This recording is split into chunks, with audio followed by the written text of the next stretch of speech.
Hello అండి, welcome back to Lavanya's kitchen. ఈరోజు మనం కొరమీను చేపల పచ్చడి ఎలా తయారు చేయాలో చూద్దాం. ముందుగా శుభ్రంగా చేపల్ని కడుక్కొని ఉప్పు పసుపు వేసి కలిపానండి. ఇవి ఆయిల్లో డీప్ ఫ్రై చేసుకుందాము. కొంచెం ఆయిల్ తీసుకొని రెండుసార్లు మనం ముక్కల్ని సగం సగంగా ఫ్రై చేసుకోవచ్చు. అప్పుడు కొంచెం మనకి ఆయిల్ పడుతుంది. ఒకేసారి అన్ని ముక్కలు వేయించామంటే చాలా ఆయిల్ పడుతుందండి. అది ఎక్కువ లైక్ చేయరు కదా ఎక్కువ నూనెని. అందుకని ఇలా కొంచెం నూనె వేసుకొని రెండుసార్లుగా వేయించుకుందాం పీసెస్. ఇలా జాగ్రత్తగా ముక్కని సైడ్కి తిప్పుకుంటూ ఇలా గోల్డ్ కలర్ వచ్చే వరకు వేయించుకొని పక్కకు తీద్దాము. చేపల పచ్చడికి కొరమీను చేపలే బాగుంటాయండి, ఎందుకంటే దీంట్లో ఒకటే ముళ్ళు ఉంటుంది కదా, అందుకని ఇది బాగుంటుంది. పిల్లలు కూడా ఈజీగా తినగలుగుతారు. పీసెస్ కూడా చిన్న చిన్నగా ఉంటే బాగుంటుంది.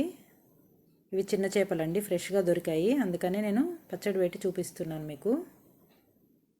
ఇలా రెండోసారి కూడా ఇంకొన్ని ముక్కలు వేసేసుకొని వేయించుకుందాము.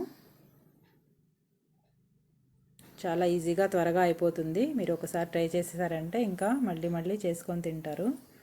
తర్వాత మనం 150 గ్రామ్స్ అల్లం వెల్లుల్లి పేస్ట్ వేసుకుందాము. ఇది పచ్చడి కాబట్టి ఫ్రెష్గా ఉండాలండి. ఇది అల్లం వెల్లుల్లి పేస్ట్ అప్పటికప్పుడు మిక్సీ చేసి వేస్తున్నాను నేనైతే. మీరు కూడా అలాగే వేయండి. స్టాక్ ఉన్నదైతే టేస్టీగా ఉండదండి. ఇది కూడా సిమ్లో పెట్టుకొని చక్కగా వేయించుకోవాలి, ప్రాపర్గా వేగేటట్టు. చూసారా, ఇది గోల్డెన్ కలర్ వచ్చేసింది. స్టవ్ ఆఫ్ చేసేసుకుందామండి ఇప్పుడు.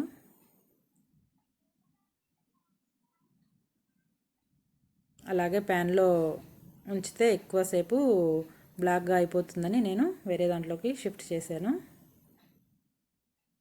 ఇప్పుడు దీంట్లో ఫిష్ ముక్కలు వేయించుకున్నాం కదా, అవి వేసేసాను. బాగా కలుపుతున్నాను, ఆయిల్ అల్లం వెల్లుల్లి పేస్ట్ అంతా కలవాలని. ఇలా కలిపిన తర్వాత మనం 150 గ్రామ్స్ కారం వేసుకోవాలండి.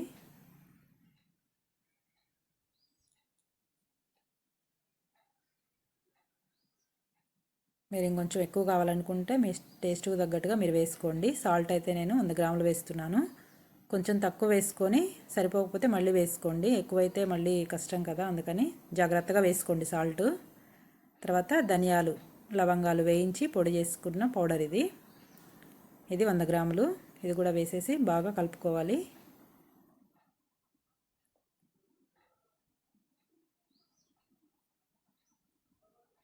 అంతా అన్ని పౌడర్స్ అన్నీ ఉప్పు కారం అంతా బాగా కలిసేలాగా చక్కగా కలుపుకొని